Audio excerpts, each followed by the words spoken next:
Inicialmente, o estado do Pará vinha num índice muito acima da média nacional. Para você ter uma ideia, no Brasil nós temos uma média de 30 homicídios a cada 100 mil habitantes. A média do Pará era de 50 homicídios a cada 100 mil habitantes. Sendo que em alguns bairros de Belém, essa média chegava a 124 homicídios por 100 mil habitantes. O que demonstra que nós tínhamos quase 4 vezes mais a média do que a média nacional, a média de alguns bairros da capital do Pará.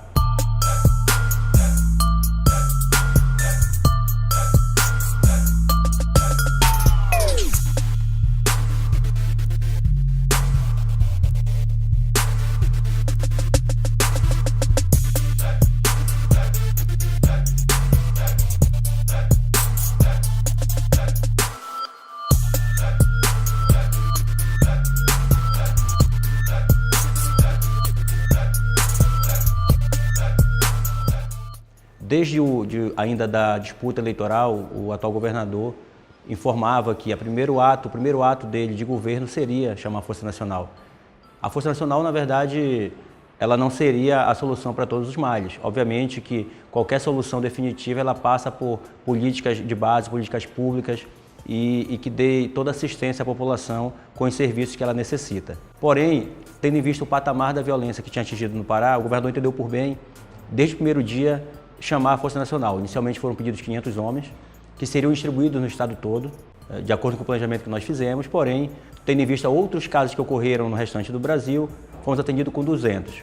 Esses 200 foram distribuídos na região metropolitana de Belém, e aí nós tivemos que utilizar de técnicas de estatística, de inteligência, para poder escolher quais seriam os bairros que nós iríamos atuar.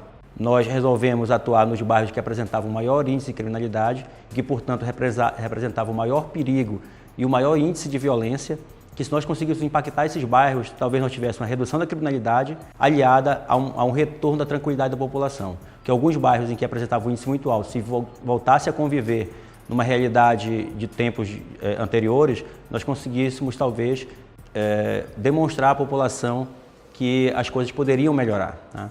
A Força Nacional, assim como qualquer medida que nós estamos tomando no início do governo, ela não é a solução definitiva. Ela é justamente para que nós possamos informar a população que nós estamos com uma nova metodologia de trabalho e também estamos com novos objetivos para que nós reduzamos a criminalidade, tá? Então, a redução da criminalidade nesses primeiros meses, ela é fruto muito do trabalho intenso da Polícia Local, do Sistema de Segurança, do programa Polícia Mais Forte que a Polícia Militar lançou, ao trazer servidores administrativos para as ruas, ao utilizar viaturas administrativas também no policiamento ostensivo, assim como a Polícia Civil, enfocar em alguns tipos de criminalidade.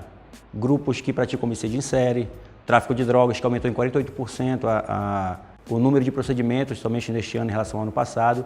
Então, nós temos medidas que estão sendo tomadas agora, mas que nós sabemos que elas devem ser acompanhadas de outras medidas no futuro, a médio e longo prazo. Portanto, a Força Nacional e a atuação do Sistema de Segurança Pública nos primeiros meses, ela é justamente para que nós possamos reduzir o índice de criminalidade e, a partir daí, traçar metas de médio e longo prazo.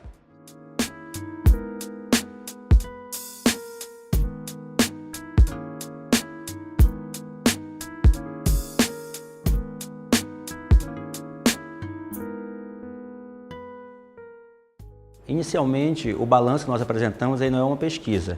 Ele é um índice retirado de dados oficiais do sistema de segurança e que são apresentados regularmente à população e à imprensa de modo geral. O fato de ter havido, por exemplo, uma chacina em janeiro e não ter havido uma em janeiro de 2019 e ter havido uma em 2018, não quer dizer também que, por exemplo, em fevereiro venha ocorrer um fato fora da curva em 2019 e não tendo ocorrido em 2018. Então, isso é relativo e o recorte que nós pegamos é um recorte de mais de 3 meses. O que nos dá uma tranquilidade em poder afirmar que realmente há uma redução da criminalidade. O fato de nós termos identificado, e isso vem de muito tempo, o carro prata, preto, o vermelho, que a população teme muito, que seriam vinculados a grupos de extermínio ou até milícias, o que nós podemos falar durante esta gestão é que nós já demos exemplo claro de que nós não admitimos isso. Nós já prendemos um policial porque simplesmente gravou um vídeo fazendo apologia ao crime. Nós já fizemos 2 operações de combate a grupos em que foram presos cerca de 15 policiais envolvidos em algumas execuções na região metropolitana de Belém. Os números mostram uma redução drástica, por exemplo, no mês de abril, em Ananindeua e em Marituba. Fruto muito desse serviço que foi feito de inteligência e de prisão de alguns envolvidos em execuções na região metropolitana. Então, o que nós podemos falar é que, de fato, a sensação para a população, a tranquilidade da população, ela deve retornar com o tempo. Não se consegue trazer uma tranquilidade que se perdeu por fatos ocorridos por anos, agora em 2, 3 meses. Então nós apresentamos primeiramente a redução da criminalidade, dos números, para que nós possamos demonstrar um trabalho mais efetivo, realmente permanente, para que a população perceba que de fato isso melhorou. E não é só homicídio. Se pegar o número de carros roubados, chega a média de 60% de redução. Roubos em coletivos, as pessoas abordam na rua e comentam que de fato reduziu muito, nós reduzimos 60% o roubo coletivo. Então a população, de modo geral, com as pessoas que conversam conosco, elas comentam de verem mais viatura nas ruas e de que realmente andam de ônibus e que o número de ocorrências em ônibus de roubo tem diminuído.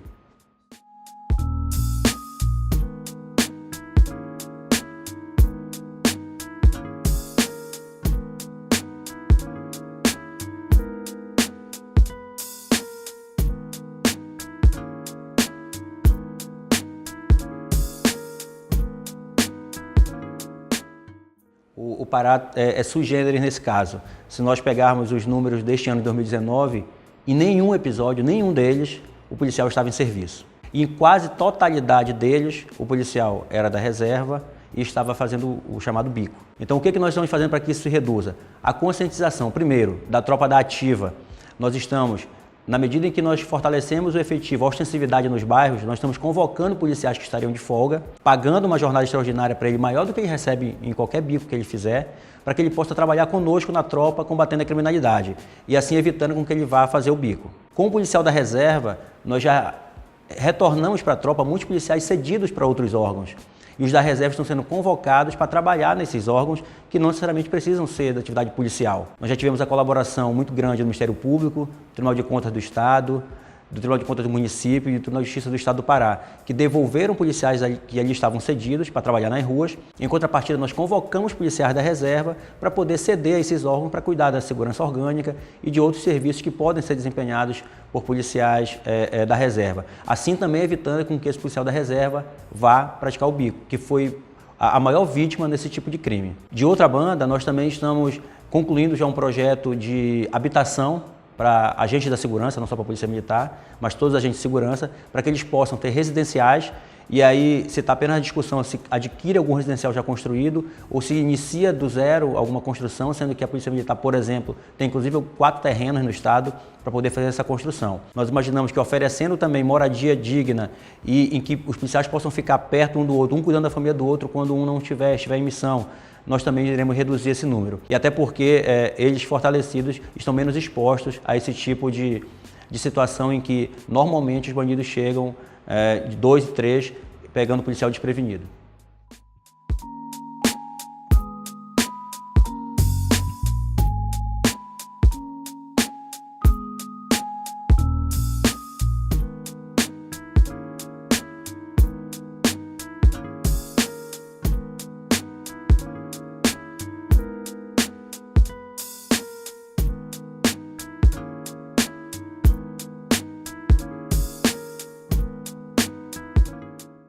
Se a população observar, nós não temos tido muitos casos em 2019. Se você parar para pegar os dados de todos os anos, toda vez que, por exemplo, matava um policial, era quase certo que horas depois ou no dia seguinte nós teríamos uma chacina na cidade. Isso não ocorreu em nenhum episódio de 2019. Aí que nós podemos dizer para a população que nós estamos atentos em relação a isso e trabalhando com inteligência. O nosso principal objetivo, isso foi demonstrado em Ananindeu e Marituba, é de que nós temos que focar nesses grupos. Esses grupos realmente são os que trazem mais medo para a população e que trazem os maiores índices da criminalidade, porque o aumento é muito. Então, nós já focamos em alguns grupos, já atingimos, então a ideia é focar em inteligência e pontualmente naqueles grupos que mais causam tanto o índice de criminalidade quanto a insegurança na população.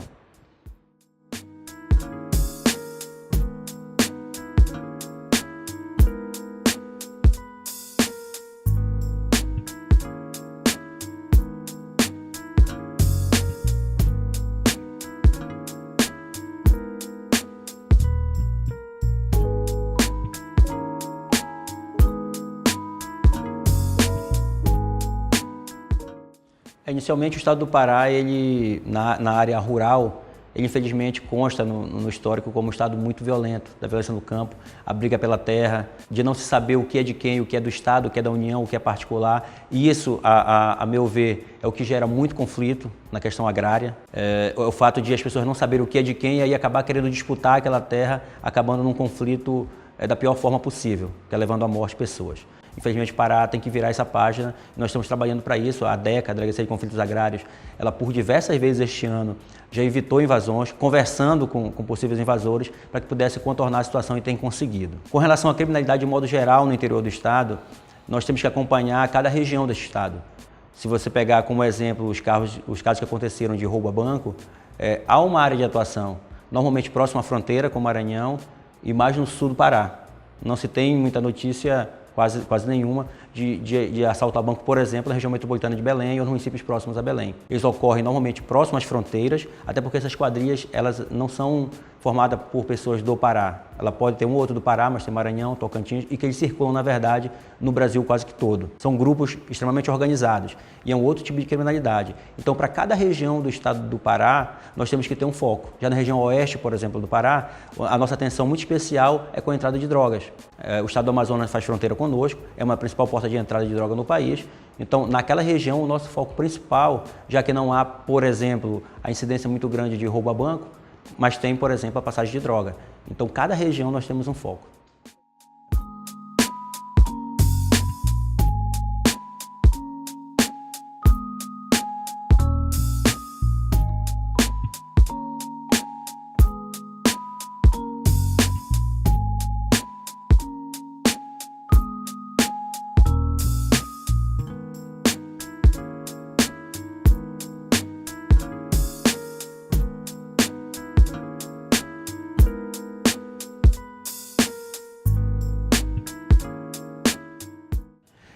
O policial tem que saber que ele tem o dever legal de abordar aquele que esteja atitude suspeita, seja ele quem for, num carro, numa bicicleta, a pé, qualquer atitude que seja suspeita, independente da classe social ou da fisionomia, ele pode e deve abordar. Porém, o treinamento dado hoje aos policiais é justamente dele poder identificar a atitude suspeita e não o perfil suspeito, ou a cor suspeita, ou a classe social suspeita. Então, independente da cor, raça, a identificação deve ser pelo comportamento da pessoa naquele momento. Exemplo, você faz uma blitz, aquela pessoa que procura fugir da blitz, você vai abordar.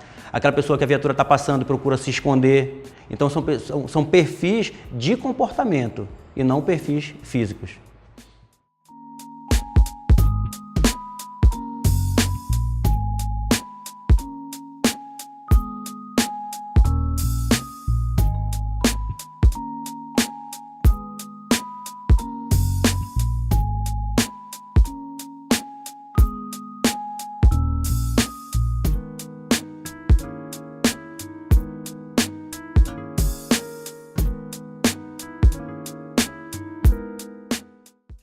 Com relação especificamente ao feminicídio, de fato é algo que nós já estamos tratando na própria lei de alteração da Polícia Civil, para que nós possamos focar dentro, por exemplo, da delegacia de homicídios, de ter um grupo específico para tratar de investigação de feminicídio.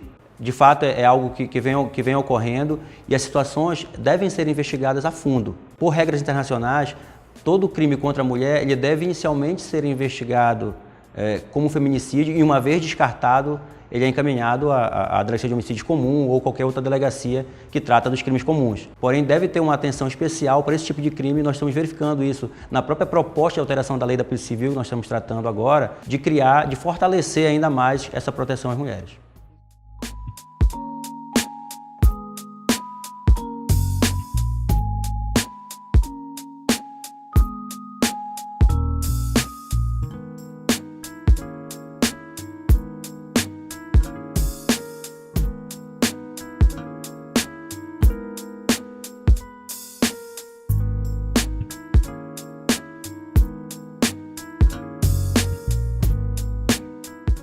De fato, o uso de droga é um problema social, mas tudo aquilo que não consegue se resolver no social, a polícia acaba tendo que responder. O tráfico de drogas é crime, A polícia trabalha dentro da legalidade, enquanto for crime nós estaremos combatendo, e todo mundo sabe que ela é causadora de vários males. Tanto a própria violência nas grandes cidades é causada pelo uso exagerado de drogas.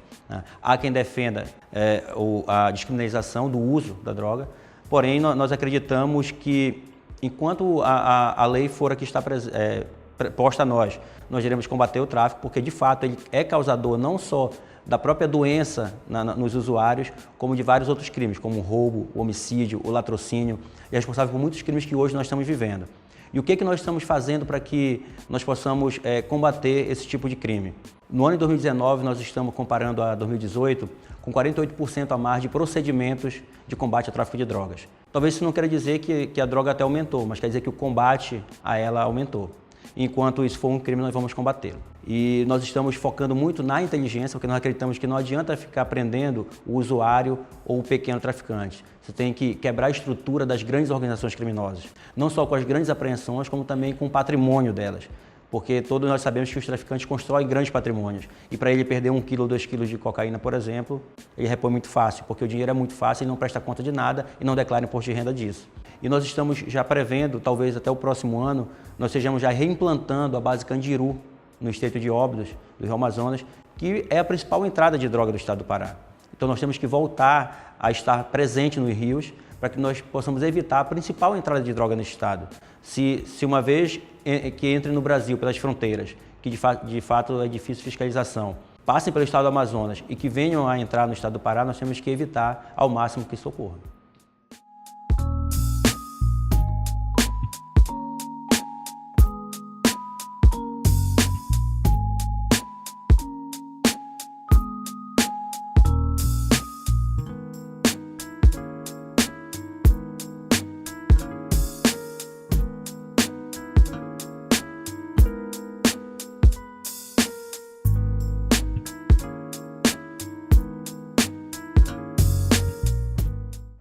Bom, inicialmente, existem duas situações. O registro da arma, que ele garante ter a arma dentro da sua residência, e o porte da arma, que garante você ter a arma na rua. O que ocorreu no recente governo federal que assumiu, foi uma flexibilização com relação ao registro da arma de fogo. Aquela que permite que você, dentro da sua residência, possa ter um porte de arma para que alguém venha invadir a sua residência ou você ser atacado, você poder se defender.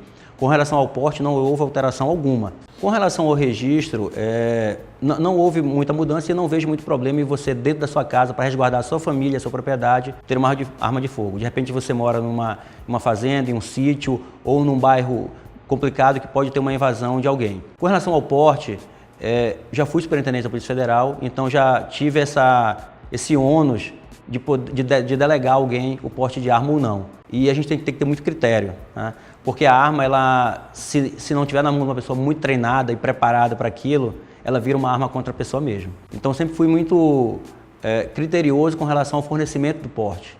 Eu acho que não deve ser indiscriminada a distribuição do porte de arma, porque pessoas devem estar atentas totalmente. Exemplo, uma pessoa que porta arma de fogo, ela nunca poderá estar no restaurante tranquila, relaxando com a sua família.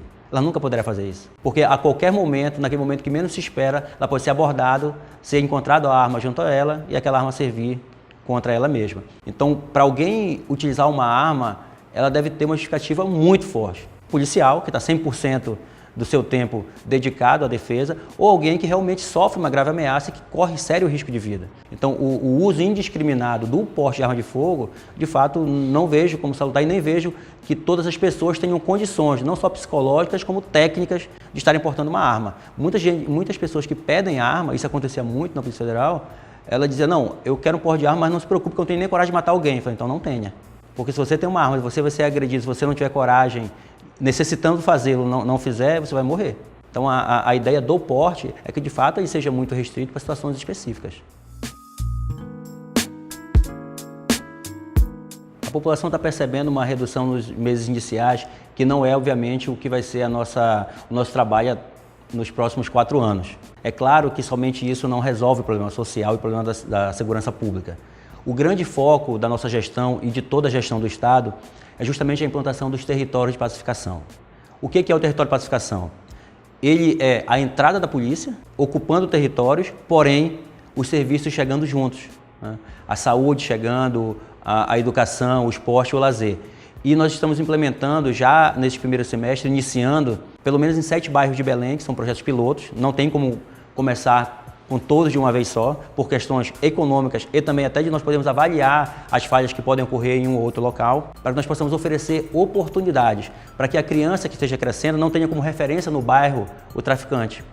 Porque hoje a referência de muitas crianças nos bairros, o carro mais bonito, o que tem mais dinheiro, o que se veste melhor é o traficante. Então, para ele, quando crescer, ele quer ser o traficante. Nós temos que criar a rotina de que a criança tenha como espelho pessoas corretas, pessoas éticas, pessoas que tenham moral, para que possam ser espelho para essas crianças. Então nós acreditamos que com esses serviços sendo implementados nos bairros, as crianças vão ter outro foco, o esporte, o lazer, uma habilidade, música. Queremos dar oportunidade para as pessoas daquela região para que elas possam pensar em outra coisa que não somente na criminalidade.